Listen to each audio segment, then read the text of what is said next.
news. White House staffers abuse prescription drugs. That's the topic of a new piece by Rolling Stone.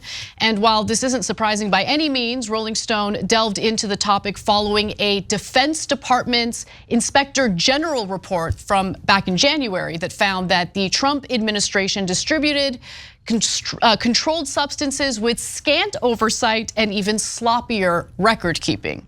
Investigators repeatedly noted that the unit had ordered thousands and thousands of doses of the stimulant modafinil, right? That's how you say it.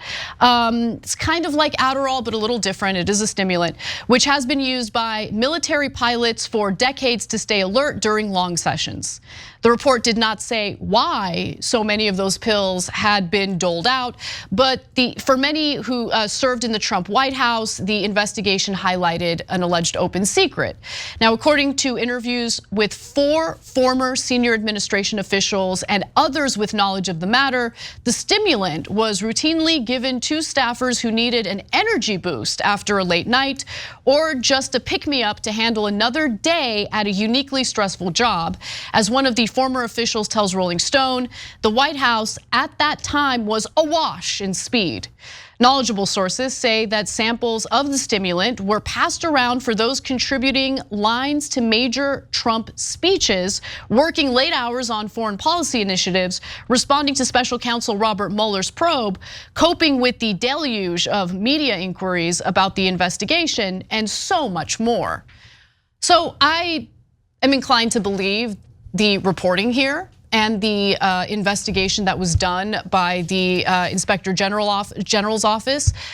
I just think that anyone who's surprised about this, or anyone who's under the assumption that it was only the Trump White House where these types of stimulants were being doled out, I think that you're wrong. I think that this is likely something that happens in a lot of administrations, including likely the Biden administration as well. We might have millions of people watching this show, but you can be the difference maker, because we just need 1% of our audience to be paid members, and then this show can be around forever. So you can make that difference. Click join now. Well, there was the coke that they found in the White House, if you remember. Yeah. And then became a big scandal. It's a good point, Anna. I'm positive that there's been abuse of controlled substances in every White House. We're talking about super old presidential candidates, right? So like Trump was up there in age during his term. Biden is up there in age right now as we speak. Are we really gonna pretend like neither one of them have taken stimulants before public appearances? I literally have no idea. Because I've never done a stimulant. I don't know what it's like. Yeah. I don't know how much they need it. I have a natural stimulant inside me, so I can't relate. But I guess other people needed to stay up to yes, get energized every for a newsroom in speech. America is awash with speed. That's amazing. Yeah, there's been reporting on it. I'm not just speculating on this. There's been widespread reporting on journalists taking things like Adderall and other stimulants in order to remain alert and do their jobs. And so journalists sure have stressful jobs, but imagine working in the White House. Imagine traveling on Air Force One, going to different countries, having to stay awake, dealing with jet lag. I'm not trying to justify it, right? But it's happening, and I'm not gonna pretend like it's only indicative of one administration. So yeah, at the same time, there's a certain lawlessness to the Trump, and we're gonna get to the Candyman in a second. I love the Candyman, but so he's part of the story. But there's a certain lawlessness in the Trump administration. They think like, oh, there's no rules left. And that's why you do see in the story that they're like, this is above and beyond what normally happens. So it's not like there isn't any speed or any pills in other White Houses, but they felt like there was no accountability, which sounds very Trumpian. And that part I believe. So apparently modafinil wasn't the only drug that was being passed around in the Trump White House. This reporting and the sources that were interviewed for this reporting allege that things like Xanax were also being given out to certain White House staffers. 3 sources, in fact, told Rolling Stone that the anti-anxiety medication Xanax was also popular, easy to get during the Trump years. Now, one person said, quote, "It was kind of like the Wild West. Things were pretty loose. Whatever someone needs, we were going to fill this." Sounds like a fun time. Now, during Trump's presidency, two sources say senior staffers would repeatedly down Xanax with alcohol. Not a fun time, very dangerous, do not do that. Such a combination increases the risk of serious life-threatening side effects, according to the National Library of Medicine. Nevertheless, senior officials would use Xanax and alcohol together to soothe themselves while enduring the sky-high levels of stress that come with working at the highest pressure environment job in America. And look, there are a lot of anonymous sources in this piece, and I'd be more skeptical if it was just anonymous sources, but Stephanie Grisham, who worked for Trump's White House as his press secretary briefly, gave her name for this reporting. And I want to get to her statement. She says, Stephanie Grisham, Trump's former White House press secretary, says that on overseas trips, physician to the president, Dr. Ronnie Jackson, would come around Air Force One asking Donald Trump's senior staff if they needed anything.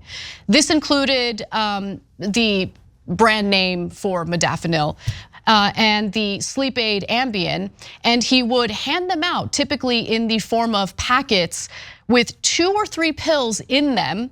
When this happened on Air Force One, a nurse would be trailing him, writing down who got what.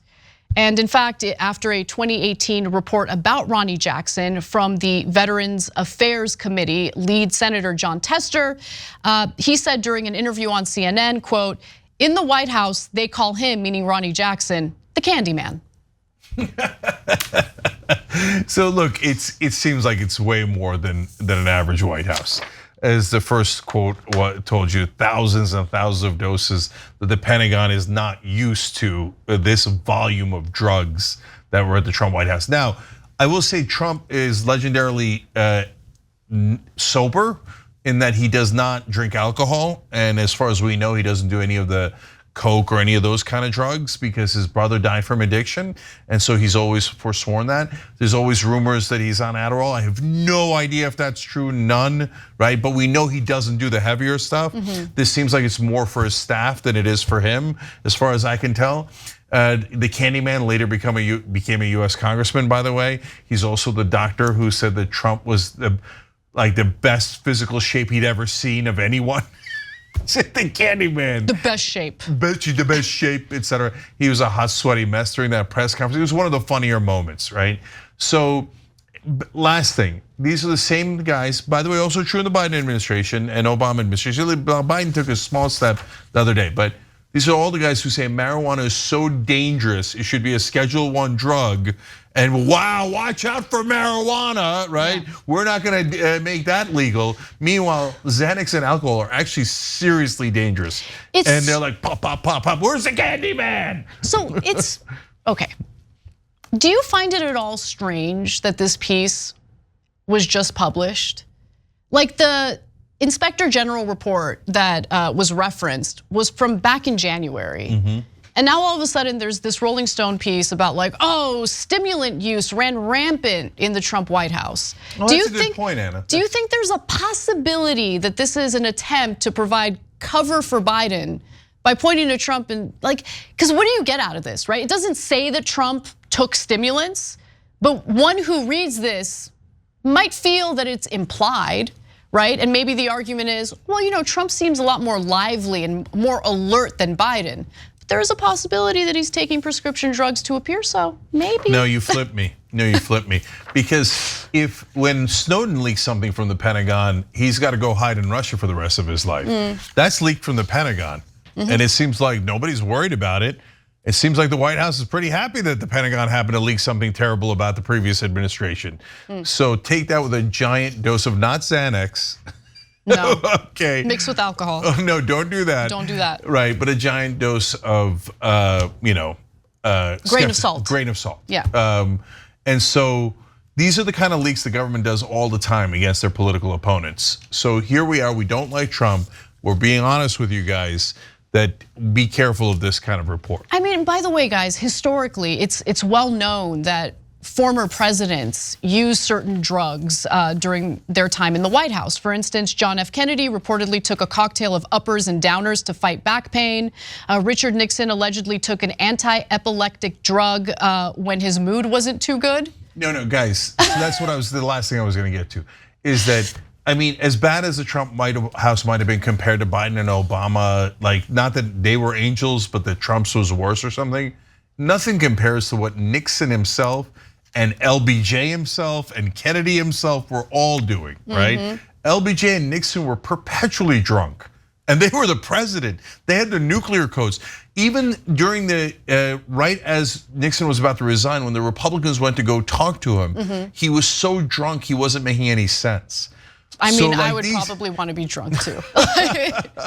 They couldn't figure out what was wrong with him, and then the staffer said, yeah, he's just blitzed out of his mind. So compared to that, Trump is actually sober. That's not his problem, right?